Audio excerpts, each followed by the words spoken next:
नमस्कार प्यारे बच्चों, फिर से आपका स्वागत है आज के प्रलय सीरीज में। तो हम लोग 2 क्लासेस ऑलरेडी कर चुके हैं प्रलय सीरीज का, और ये क्लास 11th वाले बच्चों के लिए, क्योंकि आज शनिवार है तो आज क्लास 11th वाले बच्चों के लिए आज ये सीरीज है।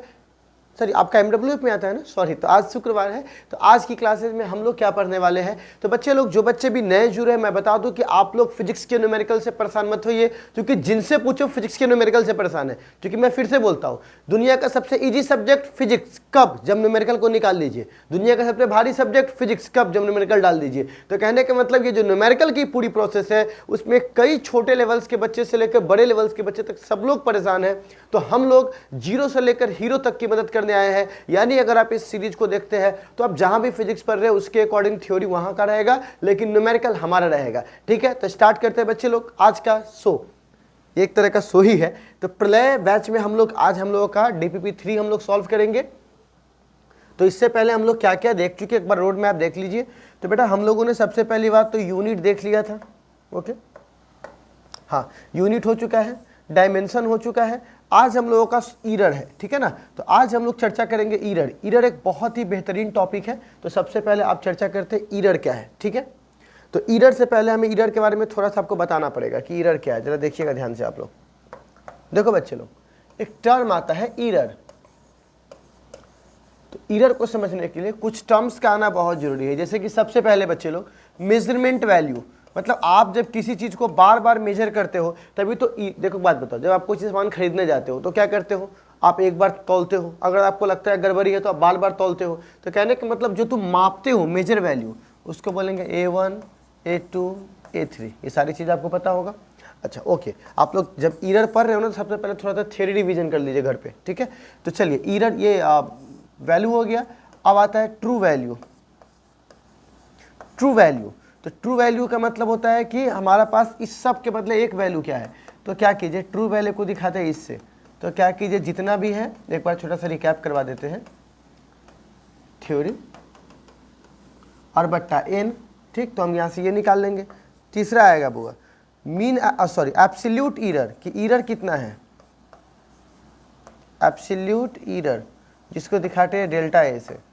तो ये होता है बुआ, अगर पहला का निकालना है तो जो मीन वैल्यू है उसमें से पहला घटाइए। दूसरा का निकालना है तो मीन वैल्यू, क्योंकि सबका एक वैल्यू आ गया ट्रू वैल्यू, इसमें से दूसरा घटाइए। इसी तरह सोवन, ठीक है। अब हमारे पास, सॉरी यहाँ तो बोर्ड हम खसका सकते हैं। तो अब बच्चे लोग हमारे पास आता है तीसरा, सॉरी चौथा, जिसको हम लोग बोलते हैं मीन एब्सोल्यूट ईरर, मतलब सबका एक ईरर, मीन एब्सोल्यूट ईरर, ठीक है। तो ये होता है बुआ A डैश और भी डेल्टा के साथ, डैश लग गया मतलब मीन। तो जितने भी थे ईरर सबको जोड़ दीजिए। ये आपने पढ़ा होगा ना ये सब। मैं ये मान के पढ़ा रहा हूँ कि थ्योरी आप लोग पढ़ चुके होंगे, हम आपकी मदद न्यूमेरिकल में कर रहे हैं, ठीक है। और अगर आप लोगों को थ्योरी भी पढ़ना है तो आप मेरे ऐप पे आ जाइए। ऐप पे आपको सारे कोर्सेज अवेलेबल है, तो आप वहाँ से कर सकते हैं, ठीक है। तो बच्चे लोग यहाँ पे क्या है बच्चे लोग, n, ठीक है। तो ये हमारे पास मीन एब्सोल्यूट ईरर का ये आ गया। अब मीन एब्सोल्यूट ईरर के बाद आता है फ्रैक्शन ईरर, ठीक है। फ्रैक्शन ईरर, फ्रैक्शन ईरर क्यों होता है या रिलेटिव ईरर क्यों होता है, क्योंकि केवल ईरर दे देने से आप नहीं पता कर पाओगे कि ईरर छोटा है कि बड़ा है। तो जब तक किसी ईरर को आप उसके इनिशियल वैल्यू से भाग नहीं दीजिएगा तब तक वो आपको वैल्यू आने वाला नहीं है। फ्रैक्शन, फ्रैक्शन से हमको संख्या प्राप्त होगा, लेकिन आपको ही पता है कि संख्या से ज़्यादा अच्छा तो होता है वो परसेंटेज बताना कि इतना % नंबर आया है। तो कुछ नहीं कीजिए, जो फ्रैक्शन ईरर या रिलेटिव ईरर है ना, उसको आप क्या कीजिए, गुना कर दीजिए। किससे, 100 से, ठीक है। सिंपल बात है, 100% से। तो ये हमारा क्या हुआ, ईरर के बारे में कुछ बातें हो गई। अब सवाल आता है कि अगला बात क्या है। तो देखो बच्चे लोग, अब मैं बात कर रहा हूँ कि अगर मान के चलिए कोई दिया हुआ है संख्या ऐसे, c बराबर x के पावर n, y के पावर m और z के पावर l। तो सबसे पहले तो आप क्या कीजिए, आगे 4 लिखा हुआ है, 4, तो पावर को पहले सेपरेट कीजिए। कहिएगा सर यहाँ z ऊपर जाएगा तो माइनस ना होना चाहिए, माइनस नहीं होगा क्योंकि ईरर में माइनस काम नहीं करता है, ठीक है। तो बताओ बच्चे लोग, c बराबर, तो यहाँ पर अगर मैं ईरर निकालूंगा तो डेल्टा c/c, ये तरीका होता है। कांस्टेंट का चेंज में, इस डेल्टा का मतलब होता है चेंज, तो कांस्टेंट का कोई मतलब नहीं है। n आ जाएगा आगे, डेल्टा x/x, याद आया, m delta y/y, plus L delta Z Y Z, आप लोगों ने जरूर पढ़ा होगा इस चीज़ को। तो बस इतना से आपका आज का क्लास का काम चल जाएगा, ठीक है। तो चलो बच्चे लोग, आज हम लोग ईरर के सवाल पर आते हैं, बेसिक थोड़ा। नेक्स्ट क्वेश्चन है यहाँ पर, बहुत अच्छा क्वेश्चन है, ध्यान से आपको सुनना है। कह रहा है द परसेंटेज ईरर, अच्छा हम लोग को परसेंटेज ईरर निकालना है ना, वेरी गुड। अब कह रहा है in the measurement of mass, जब हमने मास को मापा तो कितना परसेंट का परसेंटेज ईरर आया, 2% का। तो हम लोग यहाँ पे कह सकते हो कि डेल्टा एम बाई एम गुने 100%, अगर हम लोग परसेंटेज ईरर मास का निकालते हैं तो वो कितना आया है, 2%, ठीक। फिर कह रहा है अगर स्पीड का निकालोगे तो आएगा 3%, ओके। तो ठीक है, डेल्टा भी मतलब स्पीड, और परसेंटेज ईरर है तो 100 से मल्टीप्लाई, तो कितना परसेंट आया, 3%। अब कह रहा है कि रिस्पेक्टिवली, मतलब क्रमशः, लगातार दो संख्या जब दिया जाता है तो उसमें रिस्पेक्टिवली लिखा जाता है। How much will we maximum error in estimate of kinetic energy, मतलब कि काइनेटिक एनर्जी में कितना मैक्सिमम ईरर होगा वो हम लोगों को निकालना है, ठीक। तो इसका ऐसे ही निकालेंगे ना, क्योंकि मैक्सिमम ईरर परसेंटेज में निकालना है, तो इसकी वैल्यू कितनी आएगी। तो चलिए जरा चेक कर लेते हैं। तो क्या मैं लिख सकता हूं कि एनर्जी का फॉर्मूला होता है हाफ mv²। तो जब मैं इसका तोड़ूंगा तो डेल्टा ई बाई ई तो लिख दूंगा, लेकिन हाफ साफ हो जाएगा, क्योंकि मैंने अभी बोला है कि जब ईरर में हम इस तरह से करते हैं तो वहां पर से जो कांस्टेंट वाला टर्म है वो खत्म हो जाता है, तो 1/2 खत्म हो जाएगा, और m को लिख सकते हैं डेल्टा m बाई एम। आगे इसलिए कुछ नहीं लिखा हूं क्योंकि m का पावर 1 है, प्लस ये जो 2 है वो कहाँ चला जाएगा आगे, तो delta v by v, okay. तो अब यहाँ पे 100 से गुना करना है, तो कर देते हैं, क्योंकि हमको यही तो निकालना है। डेल्टा m बाई एम गुने 100% गुने 100%, और यहाँ पे 2 रह जाएगा। तो अब बताइए, इसको तो हमको वैल्यू ही निकालना है, इसका वैल्यू अभी तो बोले किसी का वैल्यू हमको निकालना है, और इसका वैल्यू हमको दिया हुआ 2%, प्लस ये वाला 2 तो आगे रह ही जाएगा, और इस भी का वैल्यू हमको दिया हुआ है 3%, तो 3 दूनी 6 और 6 और 2 8, 8% आ गया हमारा आंसर। तो हमारा सही आंसर होगा वो 8%, बी नंबर ऑप्शन। सिंपल है, देख लीजिए, बस फॉर्मूला को ब्रेक करना है, तोड़ना है और पावर वाले फॉर्म पे ले जाना है, ठीक है। चलिए नेक्स्ट क्वेश्चन है, करते करते सीखेंगे हम लोग। नेक्स्ट क्वेश्चन हमारे सामने कह रहा है बच्चे लोग, error in the measurement of radius. अच्छा, हमने किसी स्फेयर के रेडियस को मापा तो कितना हमको ईरर आया, 1%। तो चलिए पहले इसको लिख लीजिए, आपने रेडियस मापा होगा तो डेल्टा आर बाई आर और गुने 100%, तभी जाकर के आपका वैल्यू 1% आया होगा, ओके। 1% हमको रेडियस में कुछ कमी बेसी आया। अब कहता है ईरर कैलकुलेट किए तो इसकी वॉल्यूम में क्या ईरर आ सकता है। तो मतलब हमसे पूछा जा रहा है डेल्टा वी बाई वी, और वो भी 100% से गुना कीजिएगा तो क्या वैल्यू आपको मिलेगा, ठीक है। तो सबसे पहली बात, एक स्फीयर की वॉल्यूम कितनी होती है, 4/3 पाई आर क्यू। तो जब अगर हम इसको तोड़ेंगे, ठीक है ना, पावर वाले फॉर्म में, तो डेल्टा वी बाई वी बराबर ये संख्या तो खत्म हो जाएगा, क्यों, क्योंकि ये कांस्टेंट है और कांस्टेंट को हम ईरर में सबमिट नहीं करते हैं। तो यहां पे लिख सकते हैं 3 आगे, ठीक, पावर वाले चीज को ब्रेक करने में। अब इसको गुना करना पड़ेगा कितना से, 100 से। तो बताओ 3, और इसका तो मान हमको निकालना ही है, ये तो निकाल रहे 3। अब उन्हें बताओ डेल्टा आर को कितना परसेंट वैल्यू आया था, 1%। तो बताओ कितना हो जाएगा, 3%। तो सही आंसर क्या हो जाएगा, बी नंबर, ठीक है। तो आप आराम से देख सकते हैं किस तरह के सवाल को हमको कैसे देखना है। चलिए तीसरा के बाद चौथा नंबर क्वेश्चन है, बहुत अच्छा क्वेश्चन है, देखिएगा। ये कहता है the mean time period of second pendulum is 2.00 second.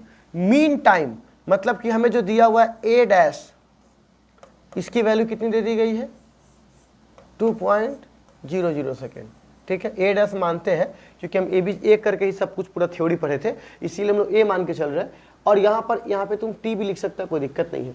और कह रहा है मीन एब्सोल्यूट ईरर का टाइम पीरियड इतना है। तो ईरर को दिखाने का तरीका होता है डेल्टा ए, वो कितना है, वो 0.05। तो कह रहा है कि इसको लिखने का सही तरीका क्या हो सकता है। तो देखो बच्चे लोग, किसी भी चीज़ को लिखा जाता है तो ऐसे लिखते हैं कि 10 मान के जगह 1 मान, उसी को ट्रू वैल्यू कहते हैं या मीन वैल्यू कहते हैं। 10 एरर की जगह 1 एरर तो डेल्टा है, मीन एरर, ठीक है। तो इसको लिख सकते हैं वो time period plus minus delta T, क्योंकि फॉर्मूला ही पूछ सकता है, ठीक। तो बताओ टाइम को बोलते हैं 2.00 दिया हुआ है प्लस 0.05 दिया हुआ है सेकेंड, तो कौन सा आंसर होगा वो? सही आंसर होगा सी नंबर आपके सामने। बहुत बेसिक सा क्वेश्चन था, आप आराम से बना सकते हो। लेकिन बेसिक क्या होता है, समझ में आ गया तो बेसिक है, नहीं समझ में आया तो बस ओके। नेक्स्ट क्वेश्चन हमारे सामने कह रहा है a body travel uniformly A distance of इतना, एक बॉडी जो ट्रेवल कर रहा है इतना डिस्टेंस ट्रेवल कर रहा है, ठीक है। तो आप बताइए इसमें एस की वैल्यू क्या है? पहले रुक जाइए, इस वाले में आगे जो रहता है उसे एस कहते हैं, पीछे जो रहता है उसे ईरर कहते हैं। तो बताइए एस की वैल्यू क्या है? एस डिस्टेंस को एस से दिखाते हैं, एस देखकर इसको स्पीड समझा क्या? अब डेल्टा एस तो जो पीछे होता है उसे ईरर कहते हैं, वो कितना है? तो 0.2 मीटर। ओके आगे बढ़ते हैं। अब कहते हैं टाइम इतना दिया गया है बेटा, तो टाइम अगर इतना दिया है ना भाई लोग, तो यहाँ पर बताओ तो टाइम की वैल्यू क्या है? 4 सेकेंड। ओके और डेल्टा टी का मान क्या है? ईरर कितना है? तो कहते हैं 0.3 सेकेंड। अरे नहीं कहता है, क्यों? कमी बेसी होते हो ए लेना जा मर्द, 2 किलो कम 200 ग्राम कमी बेसी होता। जब तुम ज़्यादा सामान लेते हो तो क्या बोलते हो? जाना 2 किलो कमी बेसी होता। मतलब यही कमी और बेसी जो पीछे लगा होता है उसको ईरर कहते हैं, ठीक है ना। तो ये हमारे पास ईरर आ गया। अब हमसे कह रहा है कि वेलोसिटी में बताइए कि कितना लिमिट होगा, ईरर की लिमिट क्या होगी। तो सबसे पहली बात तो आप भी निकालिए, तो भी बराबर फॉर्मूला होता है S/T। तो V एस की जगह कितना है? 13.8 मीटर। तो यहाँ पर डिस्टेंस की वैल्यू हो गई 13.8 और टाइम का मान यहाँ दिया हुआ है 4.0 सेकेंड। तो अगर मैं इसको काटूंगा तो 4 तिहाई 12 दशमलव और एक उसमें चला जाएगा तो 4 चौका 16, अब फिर वहाँ 2 बच जाएगा तो 5 यानी 20, तो 3.45। ये तो सब में आंसर मिल जाएगा। अब आता है बैक वाले में, तो ये वाला तो आपको मिल गया। अब हमको निकालना है डेल्टा वी का मान, ठीक है। किसका मान निकालना है? डेल्टा वी का। तो देखो वो कैसे निकालते हैं, देखो तो यहाँ पे v बराबर क्या मैं ऐसे लिख सकता हूँ s और t के पावर -1, ठीक। तो जब मैं इसको ऐसे लिखता हूँ तो क्या मैं लिख सकता हूँ delta v by V, delta s by S, power यहाँ पे 1 था, और plus delta t by T. आप कहेंगे सर यहाँ तो माइनस है, भाई माइनस का इसमें कोई मतलब नहीं है, ठीक है ना। ईरर को जब तोड़ रहे होते हैं, चेंज वेंज कर रहे होते हैं तो उसमें कोई मतलब नहीं है। तो बताओ डेल्टा v बाई वी, तो हमको डेल्टा v का मान चाहिए और v की वैल्यू कितनी निकाला है? 3.45। डेल्टा एस का मान क्या है? वो दिया हुआ है यहाँ पर 0.2। एस की वैल्यू क्या है? 13.8। टाइम की वैल्यू क्या है? तो टाइम की वैल्यू 0.3 और इस टाइम की वैल्यू क्या है? तो 4, ठीक है। अब इसको सॉल्व करना है, तो चलिए सॉल्व करते हैं। y 3.45 बराबर, आप इसको काट के देखिएगा तो इसको काटिएगा तो आ जाएगा 0.014, ठीक है, और प्लस इसको काटिएगा तो 0.075, ओके। अब आप इसको जोड़िए तो जरा मैं इसको जोड़ दूँ, 0.014 प्लस 0.075, तो ये आ जाएगा आपके सामने बुआ 0.089, और गुने इस वाले संख्या को भेजिएगा तभी तो डेल्टा भी का मान निकलेगा। तो डेल्टा भी का मान अगर निकालना है तो नीचे वाले को हटाइए, तो यहाँ पे 3.45। तो अगर इसी संख्या को गुना कर रहे हैं किससे? 3.45, तो ये आपके सामने आ जाएगा 0.30 यानी 0.3। तो एक बात बताइए, हमने डेल्टा भी का मान कितना निकाल लिया है? 0.3, और हमारे पास इसकी वैल्यू कितनी है बुआ? इतना। तो जब इस दोनों को जोड़िएगा तो हमारे पास आ जाएगा 3.45 और 0.3, मतलब बी नंबर ऑप्शन, ठीक है। कैलकुलेशन है बाबू, तो थोड़ा सा तो सारा लेना पड़ेगा, वरना इतना काटने दौड़ेंगे तो मालूम चलेगा हमारा जोड़ घटाओ गुना भाग सीख जाएंगे, यही भूल जाएंगे, ठीक है। तो बच्चे लोग ये बात समझ में आ गया। तो चलिए आप लोग इसको इसी तरह से इसी प्रोसेस से कैलकुलेशन कर करके और वैल्यू को फाइंड आउट कर सकते हैं। चलिए 5वां के बाद 6ठा नंबर, ये कहता है कि एक्यूरेसी सबसे अधिक कौन डिटरमाइन करता है? तो परसेंटेज ईरर, इतना परसेंट एकदम एक्यूरेट, क्योंकि उस संख्या को उससे भाग दीजिएगा तो एकदम एक्यूरेट बता देगा कितना का ईरर है, ठीक है। अब कहता है यहाँ पर भी देखिएगा कि एक रेडियस किसी स्फेयर का इतना है, मतलब r की वैल्यू है 5.3 और पीछे वाले को ईरर बोलते हैं, तो डेल्टा r की वैल्यू है 0.1। अब कह रहा है परसेंटेज ईरर क्या होगा वॉल्यूम में, तो आपको पता है कि परसेंटेज ईरर का फॉर्मूला क्या होगा, डेल्टा r बाई r, अभी मैंने बताया था, और 100%, ठीक है। तो डेल्टा r की वैल्यू है 0.1, r की वैल्यू है 5.3 और इसका है 100%। तो देखिए तो कौन सा ऑप्शन होगा। लेकिन इसमें क्या है कि इस तरह से निकालने के लिए आपको पहले इस तरह से निकलता है, वो बात सही है, लेकिन हमें यहाँ पर क्या बोल रहा है वॉल्यूम में निकालने के लिए। तो v बराबर क्या फॉर्मूला होता है वो 4/3 पाई r क्यूब। तो बताइए इसको लिख सकता हूँ डेल्टा v बाई वी, ये खत्म 3 गुने डेल्टा r बाई r, और इसमें 100 से गुना कर देंगे तो 3, और इसका मान तो हम लोग निकाल ही चुके हैं यहाँ पर, ठीक है, इसका मान। तो बताइए बुआ क्या हो जाएगा 0.1 5.3 गुने 100%, ठीक है। मतलब कि वॉल्यूम में रेडियस के साथ क्या संबंध होगा, तो वॉल्यूम में रेडियस 3 के साथ आया, क्योंकि पावर भी तो आगे आ जाएगा। तो सही आंसर कौन होगा बुआ, हमारा सही आंसर क्या होगा 3 गुने, ये हमारा सही आंसर हो जाएगा। देखिए है ना इजी। ओके, 7वां के बाद 8वां नंबर। 8वां में कह रहा है बच्चे लोग ध्यान से देखिएगा, 8वां में कह रहा है यहाँ पर कि हमारे पास एक फॉर्मूला है। क्या फॉर्मूला है, कह रहा है physical parameter A B C D, मतलब ए बी सी, ए जो है can be determined measurement the parameters, किसको बी सी डी ई को पैरामीटर बना करके, और ये रिलेट किया है। क्या रिलेट किया है, तो ए बराबर आया है बी के पावर अल्फा, सी के पावर बीटा, डी के पावर गामा और ई के पावर डेल्टा। तो हमें कह रहा है मैक्सिमम एरर निकालना है किसे बुआ, ए बी सी डी ई का एरर दिया हुआ है, इतना इतना इतना इतना इतना दिया हुआ है। तो कह रहा है ए में कितना होगा, तो चलिए निकाल के देखते हैं। तो क्या मैं पहले इसको लिख सकता हूँ बी के पावर अल्फा, सी के पावर बीटा, डी के पावर गामा और ई के पावर डेल्टा। सर ये ऊपर आएगा तो माइनस नहीं होगा, एरर है माइनस खत्म हो जाता है, ठीक है। तो बताइए बुआ इसको सॉल्व करेंगे तो लिख देंगे डेल्टा ए बाई ए और गुने 100% बराबर इसका अल्फा आ गया, है ना, ठीक है, डेल्टा बी बाई बी गुने कितना परसेंट 100%, ठीक है। अच्छा तो यहाँ तो दिए हैं plus beta delta C by C 100% plus gamma delta D by D गुने 100% plus delta delta E by E गुने 100%। तो कह रहा है कि हम b में कितना परिवर्तन किए हैं, तो b%, तो b1%, ठीक है। और यहाँ पर क्या हो जाएगा बुआ, ये जो अल्फा है वो अल्फा रह जाएगा, प्लस बीटा, और c में कितना परसेंट किया बुआ, c1% हो जाएगा। अब प्लस d में तो gamma into d1%, plus e में तो डेल्टा इंटू e1%, ठीक है। तो हमारे पास सही आंसर हो जाएगा alpha b1 alpha beta bc। तो हमारे पास सही आंसर हो जाएगा बुआ, दोनों ऑप्शन में तो सेम है यहाँ पर, नहीं एक में, अच्छा इसमें माइनस दे दिया ना, प्लस डी नंबर ऑप्शन, ठीक है, क्योंकि सब प्लस होता है माइनस कोई नहीं होता है। तो सही आंसर कौन हो जाएगा बुआ, डी नंबर। ओके चलिए अब आता है नेक्स्ट क्वेश्चन। नेक्स्ट क्वेश्चन फिर कैलकुलेशन वाला है, लेकिन ध्यान से देखिएगा बन जाएगा। क्वेश्चन कह रहा है the period of oscillation simple pendulum experiment is recorded. उसकी एक्सपेरिमेंट रिकॉर्ड हुई है और उसका डेटा आपके सामने दिया गया है, ठीक है ना। एक्सपेरिमेंट्स क्या हुआ, रिकॉर्ड हुआ और उसका डेटा आपके सामने दिया हुआ है। डेटा क्या दिया हुआ है, तो वो दिया हुआ है A1 बराबर, ये A1 का मान दिया है, ये A2, ये A3, ये A4 और ये क्या है A5। तो सबसे पहले हमें बोल रहा है कि एब्सोल्यूट एरर निकालिए, एवरेज एब्सोल्यूट एरर। तो चलिए सबसे पहले 10 का एक मान निकालते हैं।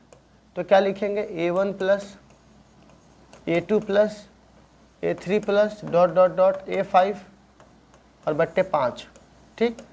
फिर हमको कैलकुलेटर लेना पड़ेगा, क्या ये वेक्टर क्यों लगा दिए। तो A1 का मान 2.63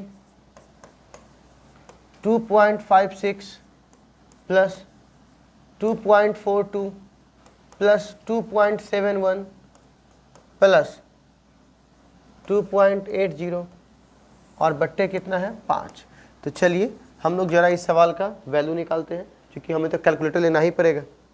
एक कैलकुलेटर खरीद लेते हैं जाकर के मार्केट से, क्योंकि इतना सारा न्यूमेरिकल करवाना है तो उसमें हम अगर ये जोड़ घटाव पर ध्यान देंगे तो कैसे काम चलेगा, वो आप लोग कर लोगे। हमारा काम है प्रोसेस सिखाना। यहाँ पर 42 प्लस 2.71 प्लस 2.80, ये आ जाएगा 13.12 डिवाइडेड बाई 5, यह आ जाएगा 2.624। ओके, लेकिन हमको यहाँ पर दशमलव के बाद दो ही संख्या है तो हमें दो ही लेना है, तो क्या मैं इसको लिख सकता हूँ 2.62, जितना रहेगा उसी से काम चलाएंगे। तो हमारा ए का वैल्यू आ गया, ए का वैल्यू इतना आ गया।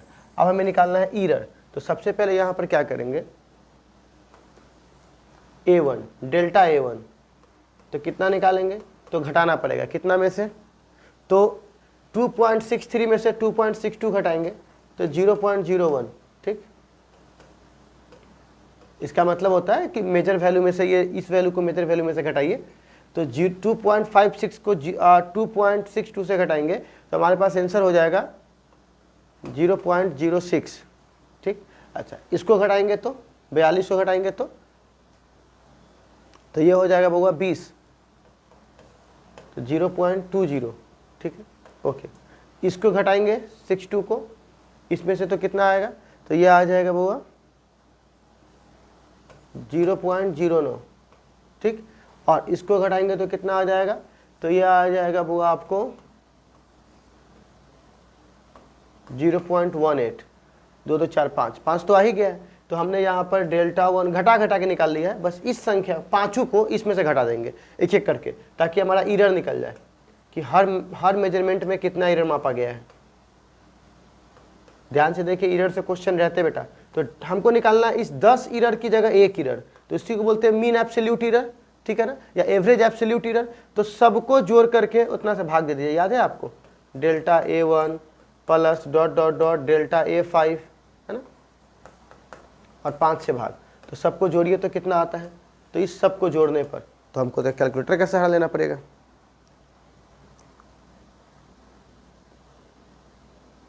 ऐसे भी जोड़ देंगे, 9 आयक 10, 10 6 16, 16 4 20 4 24, मतलब ये, और हाथ में लगा 2 2 2 4 1 5,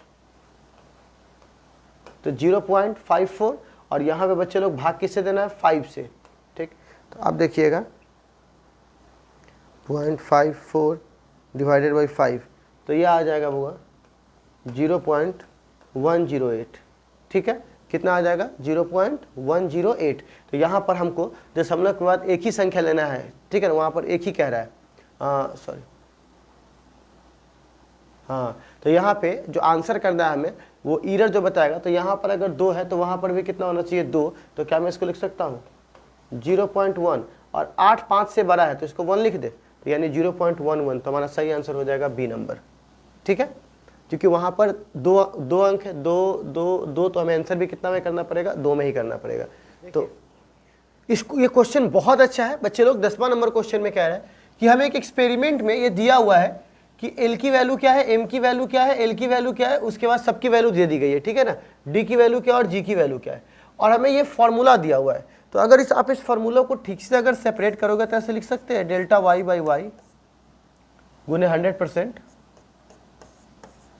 बराबर 4 खत्म हो जाएगा, पाई खत्म हो जाएगा, क्योंकि ये दोनों कांस्टेंट है, और इसको लिख सकते हैं delta M by M plus delta G by G plus delta L by L plus ये 2 बाहर आ जाएगा, और माइनस की चर्चा नहीं करते क्योंकि एरर के इस वाले प्रोसेस में माइनस खत्म हो जाता है। प्लस हो चाहे माइनस हो, एरर तो एरर होता है। अब इसको किससे गुना करेंगे, 100 से। अब समस्या क्या है इसमें, ये कह रहा है कि मैक्सिमम परमिसिबल एरर निकालिए, मतलब जो भी वैल्यू दिया हुआ है ना उसके मैक्सिमम तक पहुंचिए। मैक्सिमम मतलब मिनिमम नहीं, सबसे अधिक कितना हो सकता है। जैसे कोई आदमी नहीं होता है, गांव घर में होता है, तो बात के पतंगा बना देता है कि बताना सबसे दूर कथी कर सके छो, हालांकि उतना करेगा नहीं लेकिन फिर भी सबसे। तो आप क्या करते हो बच्चे लोग, यहाँ देखिए, किसी भी संख्या में तुम एरर देखे होंगे तो कितना देखे होंगे, 0.1 0.2। अभी मैं जितना भी लिखाया हूं किसी में भी 1 2 लिखाया हूं, 0.1 0.2 0.3 0.5। तो एक 0.1 की सबसे मैक्सिमम वैल्यू कितनी हो सकती है, 1। 0.1 का सबसे 0.1, 0.2 तो सबसे उत्तम कहाँ जा सकता है 0.9 तक, 0.99 तक, लेकिन 1 से ज़्यादा नहीं जाएगा। तो 1 तक उसकी सबसे मैक्सिमम वैल्यू हुई।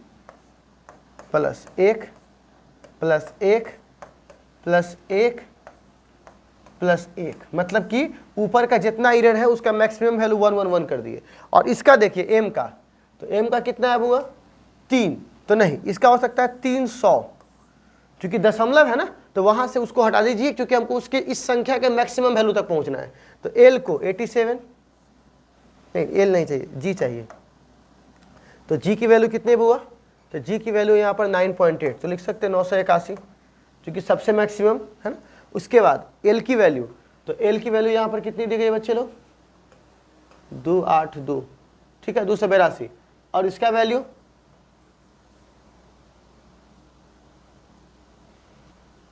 किसका, डी का, हाँ तो डी का वैल्यू कहाँ दिया हुआ है, यहाँ है 41, खाली संख्या लिखना है। और एल का मान 87, ठीक। और उससे किससे भाग देना है, मतलब गुना करना है 100 से। अब बताइए इसको भाग दीजिए। तो आप मुझे भाग देने के लिए इसमें क्या करना पड़ेगा, थोड़ा सा सहारा लेना पड़ेगा, ठीक है। तो 1 को भाग दीजिए 300 से, तो यह आ जाएगा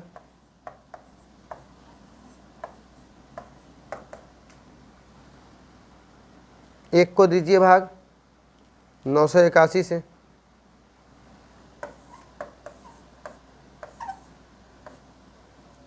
प्लस 1 को भाग दीजिए कितना से 282 से, तो ये आ जाएगा। इसी तरह आप सबको भाग दे दीजिए और 100 से गुना कर दीजिए। तो आप क्या पाइएगा कि जैसे 100 को गुना कीजिएगा तो ये आ जाएगा 6.5, ठीक है। आप करके देख लीजिए, इस सबको रख करके 100 से गुना कीजिए तो आपका आंसर आ जाएगा 6.50। तो आई थिंक आप समझ गए होंगे कि हम इस तरह के क्वेश्चन को कैसे सॉल्व करेंगे। जब भी मैक्सिमम बोलेगा, IIT JEE में भी इस पर क्वेश्चन है, ठीक है ना, जब भी मैक्सिमम बोलेगा इस तरह से हम लोग क्या करेंगे, सॉल्व करेंगे। नेक्स्ट क्वेश्चन है, ये भी नीट का पूछा हुआ क्वेश्चन और NCERT में ऐसा क्वेश्चन है। P की वैल्यू दे दी गई है, बोलिए सबसे अधिक किस में एरर आ सकता है। तो बुआ देखो P की वैल्यू वैसे लिख सकते हैं 3 डेल्टा A/A,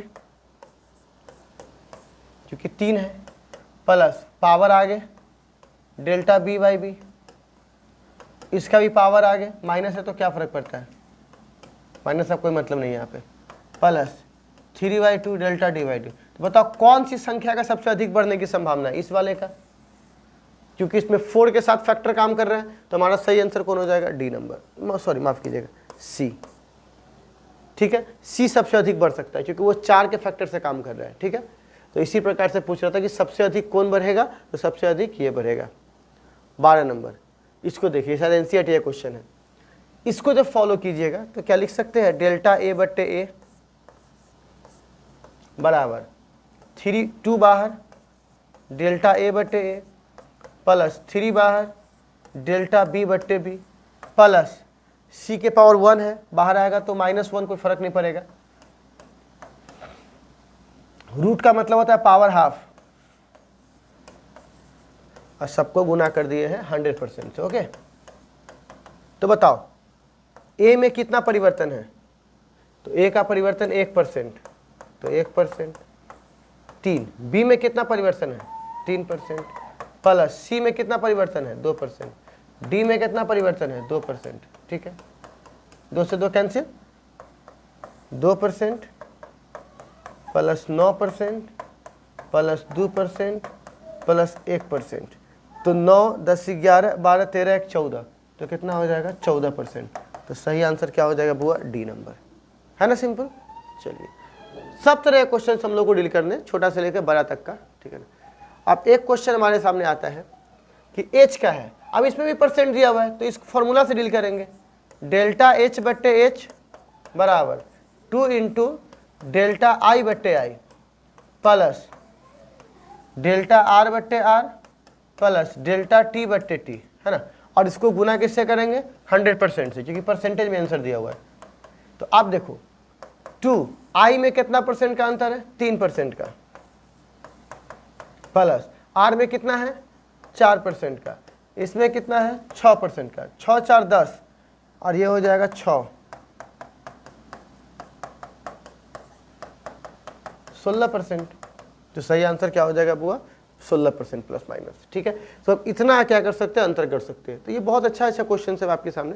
तो आज हम लोग इस 13 क्वेश्चन को बना करके आपको बताया कि ईरर से क्या क्या क्वेश्चन आ सकते हैं। तो हमने एक बेसिक फॉर्म आपको बता दिया है। इतना अगर आप कर लेते तो आपको ईरर की समस्या नहीं होगी। हालांकि कल का लेक्चर हम लोग जो नेक्स्ट लेक्चर लेके आएंगे वो लेकर आएंगे बच्चे लोग किस पर, सिग्निफिकेंट फिगर और राउंडिंग ऑफ पे। तो प्लीज उसको आप लोग पढ़ लीजिएगा, उस पर भी हम लोग बेहतरीन क्वेश्चन लेके आएंगे। घबराइए मत, पहले आपका बेसिक लेवल तैयार कर देते हैं न्यूमेरिकल का, फिर हम लोग जब ये चैप्टर का चारों पार्ट पढ़ लेंगे तब जाकर फिर नीट का, जेई का, उसके बाद एनसीईआरटी का सारा क्वेश्चन सॉल्व करेंगे। ठीक है ना, तो जुड़े रहिए इस सीरीज में। आज के लिए बस इतना ही, अगली मुलाकात होगी अगली क्लास में, तब तक के लिए बाय बाय।